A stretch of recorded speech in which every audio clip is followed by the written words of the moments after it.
Swimming would probably fall in the coming of age genre, but it's a little bit different, I think, than many of those films. It's a much more personalized view of one young woman who is a local townie in Myrtle Beach.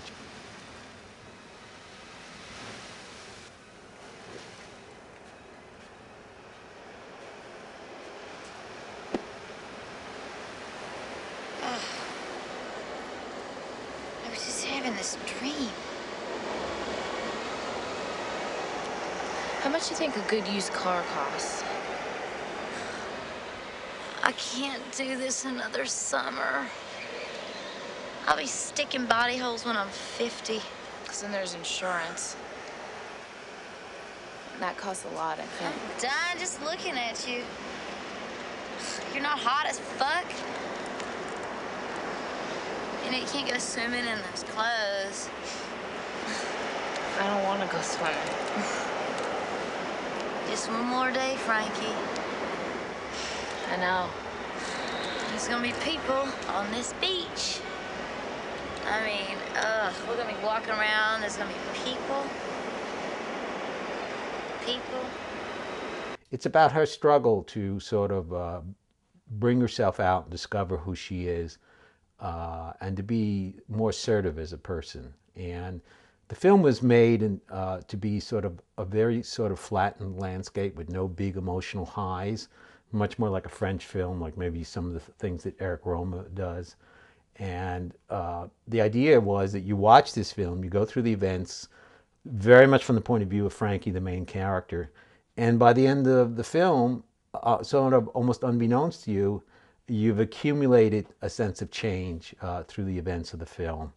And rather than having sort of the big cathartic moment that often comes with narrative American films.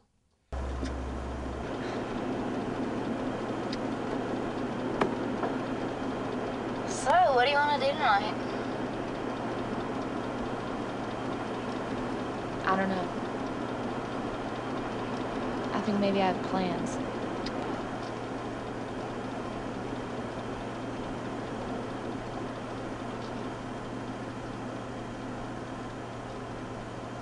One of my seniors wrote it as a senior thesis film at Purchase College, where I teach narrative filmmaking.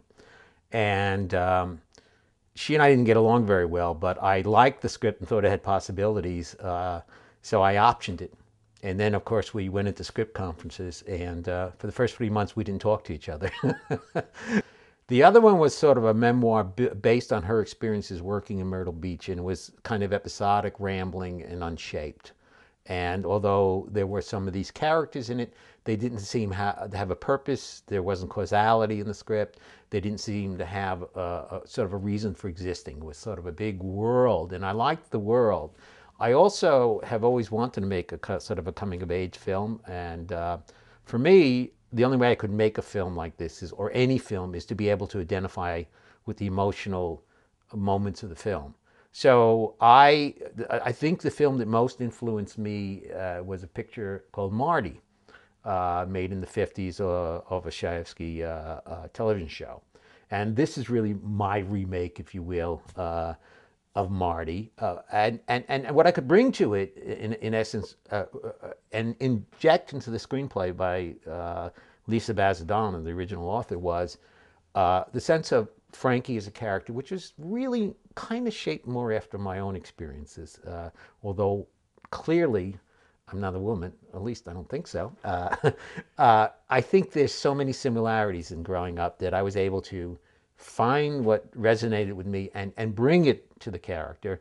And then I had Lisa as my absolute, litmus test. If it, didn't resonate and it wasn't honest to her, it didn't go in the script. And that's one of the things that we strive very hard for in the film, was the sense of honesty in the material. It was a very delicate picture to write, trying to get the relationship right between Frankie and Josie, the kind of sexy waitress. I think we spent 3 weeks just talking about the bedroom kiss and the resonances that sprung out of that.